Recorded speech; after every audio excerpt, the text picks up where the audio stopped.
Alright, welcome to another exciting episode of Mindstorms NXT with Bill 9, your host.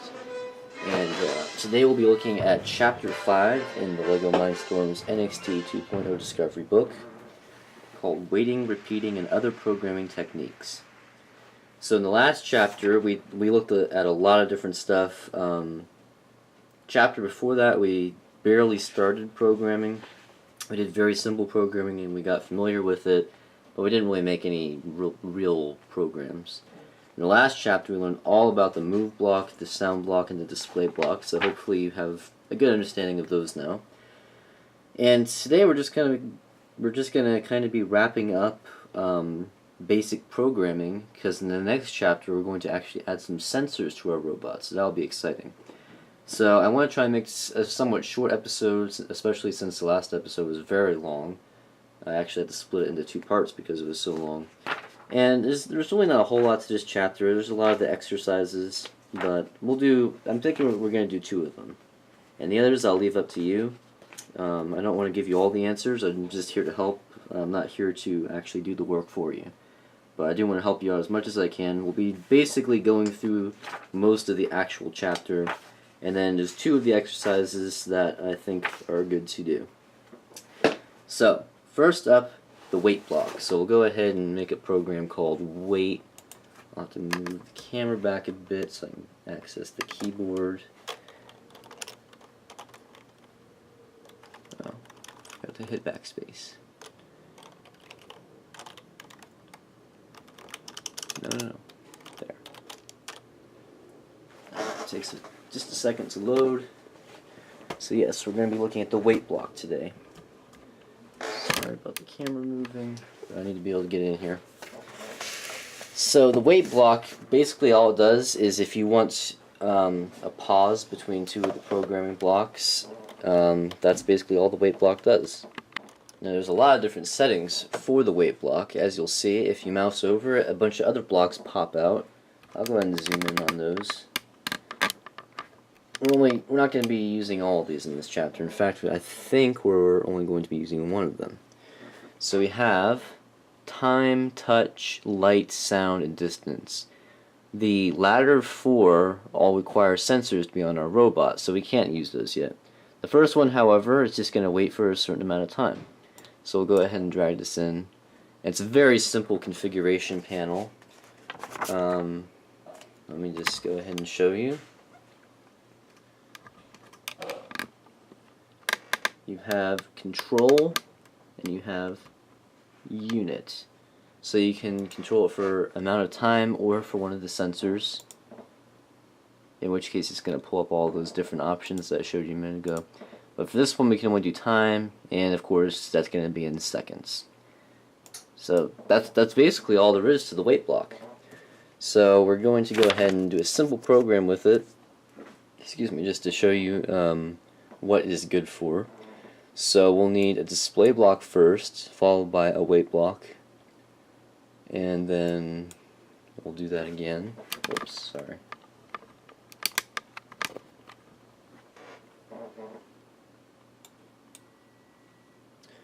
Right, let's go ahead and get back down to the configuration panel and click on our first display block. Alright, so the first one, both of the display blocks will be displaying text, and we're going to have it say good morning first off.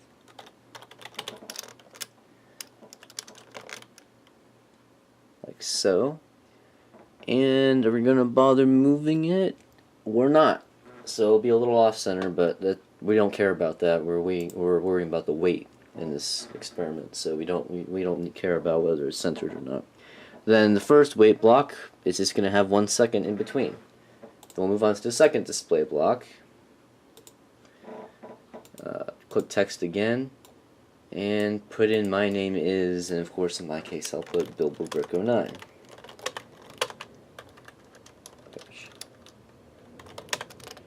I'll just put BB09, and I'm going to have to move it a little bit so we can see all the text. Whoops, wrong thing.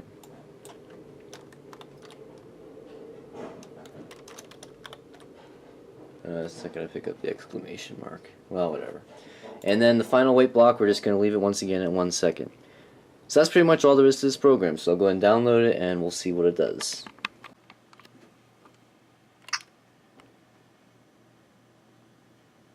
Alright, I'll show you that one more time.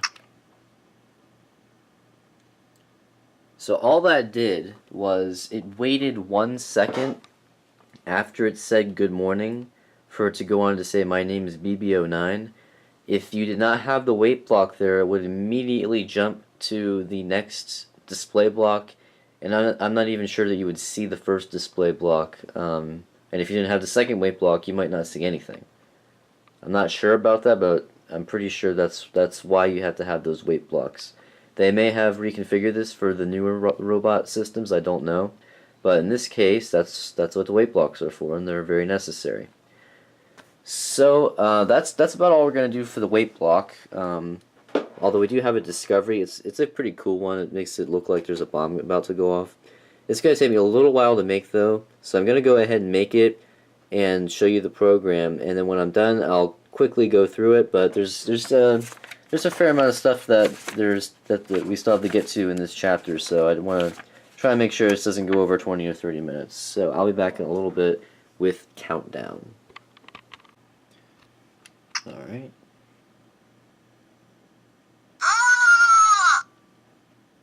Alright, so something like that. You can also make it say 3, 2, 1 as it counts down on the screen.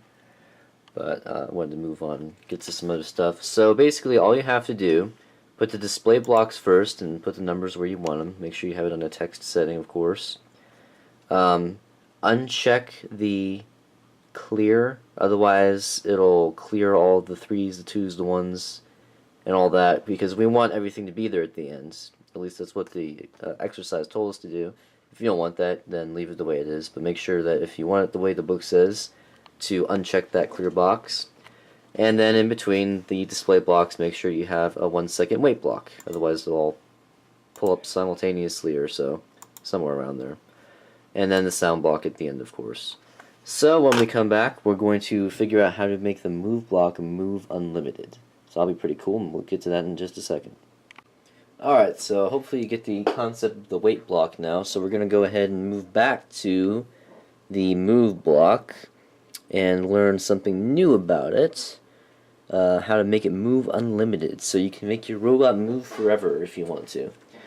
So we'll just go ahead and move a move block in here for now, and I'll go and show you that setting on the configuration panel. All you'll do is go to where it says duration and just click unlimited. And as you can see, just about everything else except forward, backward, well, I shouldn't say just about everything else, actually it's just a couple of things that blot out. You can't actually click on them then, because, well, the unlimited kind of takes care of those for you. So we're going to go ahead and do an experiment to see how that works.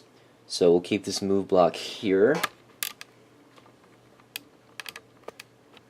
and add in a few more blocks, a sound block, a wait block, of course time once again, another move block, and another sound block.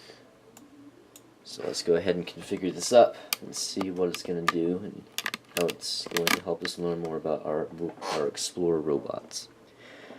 So the first block, we're going to keep it forward. Oh, I'm sorry, there we go. And just turn it to not all the way to the right, but almost all the way. And we are going to set it to 50 power, or thereabouts anyway. And click the unlimited option. Next we have a sound block, and we're going to make it play a tone this time, and it's going to play C for 2 seconds, a high C for 2 seconds. Next we have a wait block, and instead of it being 1 second this time, we're going to change it all the way to 3 seconds. The next sound block, oh, I'm sorry, move block is next, sorry. Oh, now all we're going to do here is we're going to click this stop button. I went over that a little briefly in episode 3, I believe. And all that's going to do is just going to stop that unlimited factor.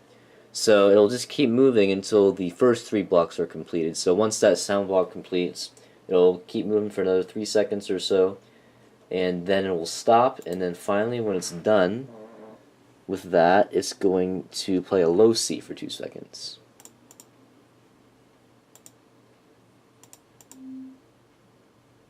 Change that to 2. And that's our program, so I'll download it and show you what it does.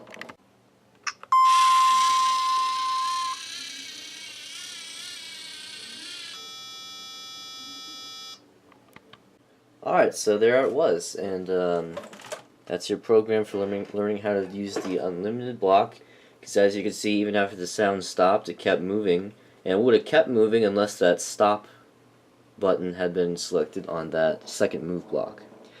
So we're going to be using the moving unlimited feature quite a bit later on, but for now we're actually going to learn about one of the last blocks. There's only after this one, there's only 2 more blocks that we won't have learned about. The switch block, which we will be looking at in another episode or 2, and then the record play, which I don't know if we'll be looking at anytime soon or not, but you never know. So now we're going to look at the loop block. So let's go ahead and delete this stuff. Actually, let me just start a new program so it doesn't keep saying countdown every time. Just call it loop. So this is the loop block right here, and as you can see, it's just a couple of arrows moving in a loop. This one right here, and we'll go ahead and put it on the start point. That's what it'll look like, and you can put blocks inside there, as you'll see. But it's pretty simple.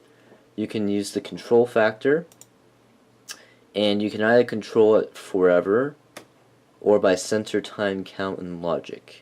I believe for now we're just going to be using it on either count or forever, because of course we don't have any sensors on. I think we're actually going to be using it for on count for the most part. Some of these other things we won't be using for a while, especially logic. I think it might actually, use its sense of judgment a bit on that one, but we'll see later on, I'm sure.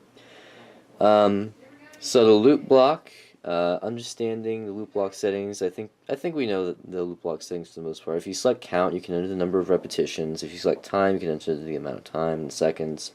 And forever, the loop block keeps repeating the blocks inside indefinitely unless you end the program manually or the brick runs out of battery. So you could have your robot running around doing its thing for a very long time if you wanted it to. As long as no one tripped over it, of course, or your dog ate it. So we're going to go ahead and see the loop block in action by making the Explore Loop program. Pretty simple, it's just the loop block we already have, and inside we're going to put 2 move blocks. So the loop block, click on that again, and we're going to set it to count 4. So just select count and type in the number 4. The first move block is going to move forward for 2 rotations at 75% power, and the second move block is going to make a full right turn at 75% power, 310 degrees. Once again, the degrees are going to be different for every robot, so it's just going to be approximate. What you see will just be an approximate representation of what yours will be. But pretty close, I hope. So there's a program. I'll download it, and we'll see what it does once again.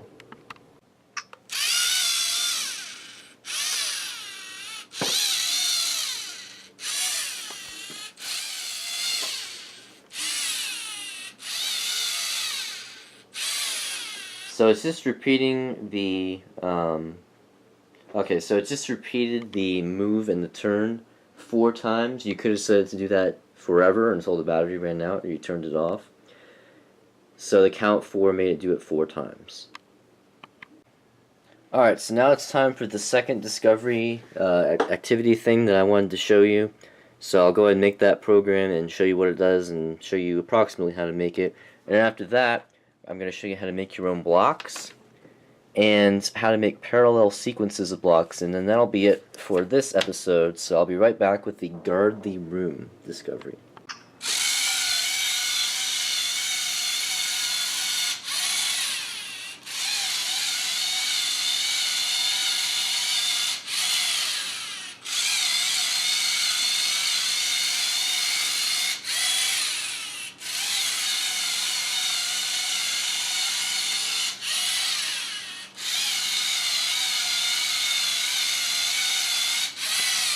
Alright, so it's supposed to go back and forth in a straight line. That'll take a little bit of experimentation though with either the power or the duration, the degrees, whatever.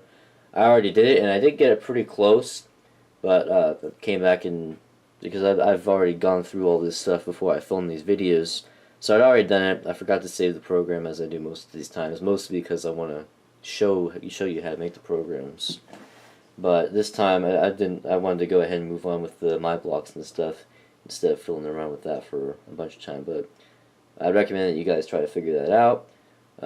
Maybe some of your previous experiments will help you with that to determine what power and what amount of degrees you need it set to in order for it to exactly turn around 180 degrees.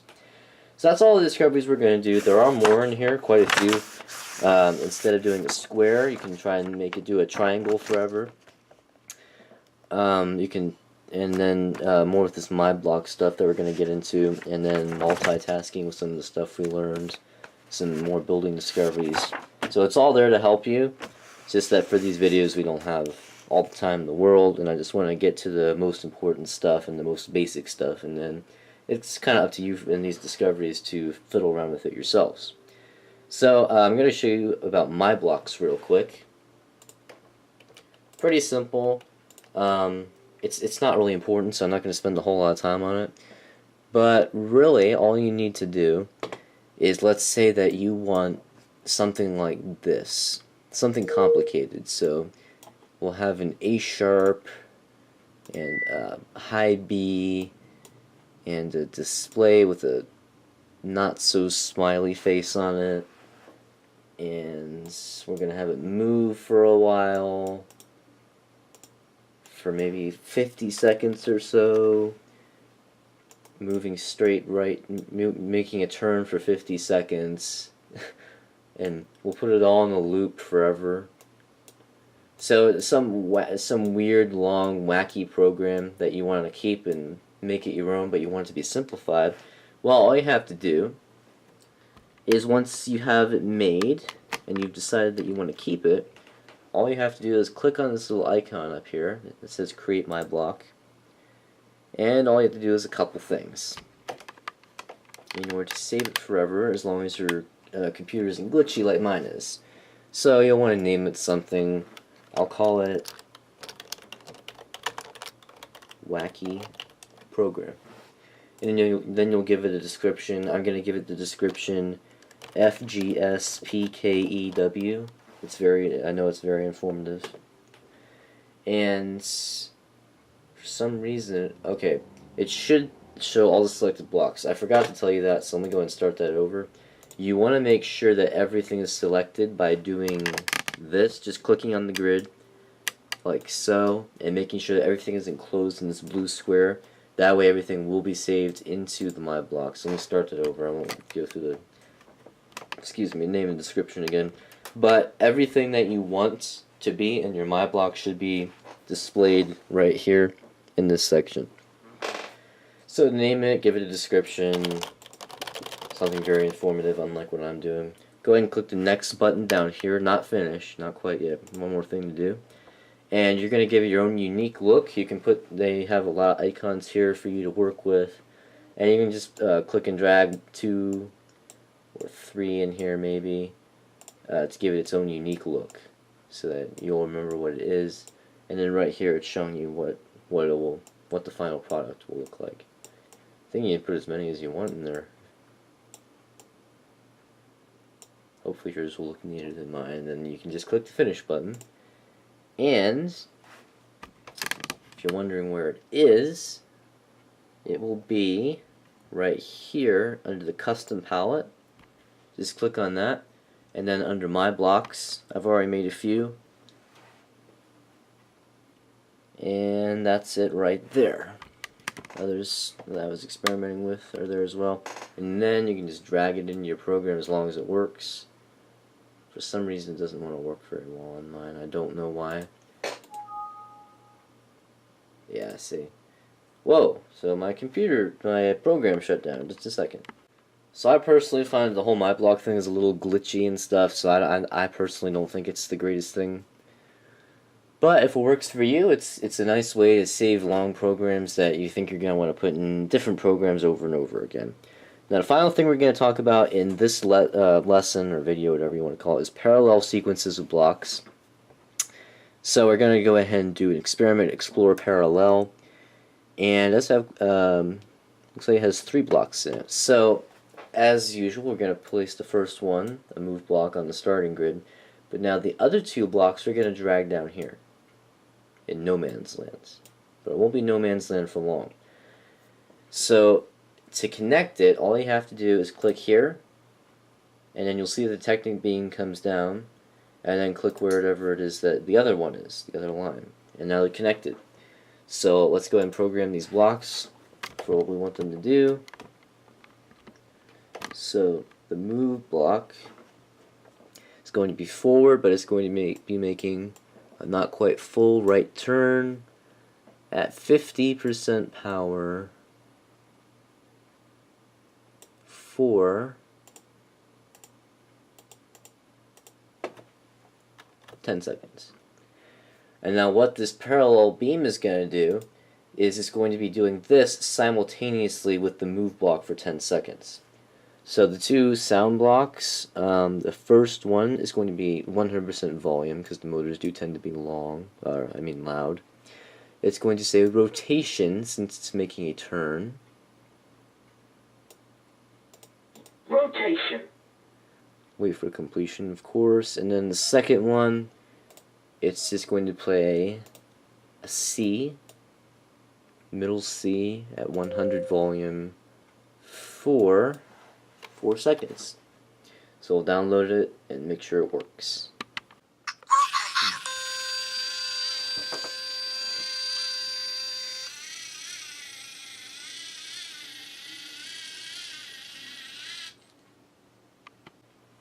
Alright, so that the parallel sequence beam, as I said before, is just so it can do do things simultaneously. Because as you can see, while it was doing the move block for the turning move block for 10 seconds, it was simultaneously doing the 2 sound blocks. So that's what the parallel sequence beam is for. I don't know if you can add more or not. Maybe you can only do... Yeah, it looks like you can only do 2 in this one at least. Alright. But convenient nonetheless. So this wasn't the most exciting episode, but we certainly did learn a few very helpful things. We finished part 1 of the book. Yay! Well, at least I have. Hopefully you'll go back and do the discoveries. I sincerely hope that you will do at least a few more of them than I did in this video. So next time we'll move into part 2, building and programming robots with, yes, that does say sensors. I'll go ahead and give you a sneak preview of what that's going to look like, because I've been doing a little bit of looking ahead. I had to do some looking behind in this video. But we're going to be adding all kinds of sensors in the next chapter. This might have to be another part 2 and part 1 and part 2 episode. We're going to be adding the ultrasonic sensor that measures distance. We're going to be adding 2 touch sensors so that it will know not to bump into walls and stuff. We got color sensors, rotation sensors. So there's a lot of cool stuff coming up in the next episode, so make sure you stay tuned for that. And after that, we'll be building some other models. I don't know if I'll necessarily be following this book strictly after that point, but we'll wait and see. So make sure you stay tuned for more awesome robotics videos, more Minecraft videos, more retro LEGO reviews, more new LEGO reviews, and all kinds of other awesome stuff, not only here on my channel, but also on Andrew30's channel, our good friend. So, thanks for staying tuned. Thanks for watching. Please like, comment, and subscribe. We will see you next time. And Random Stapler.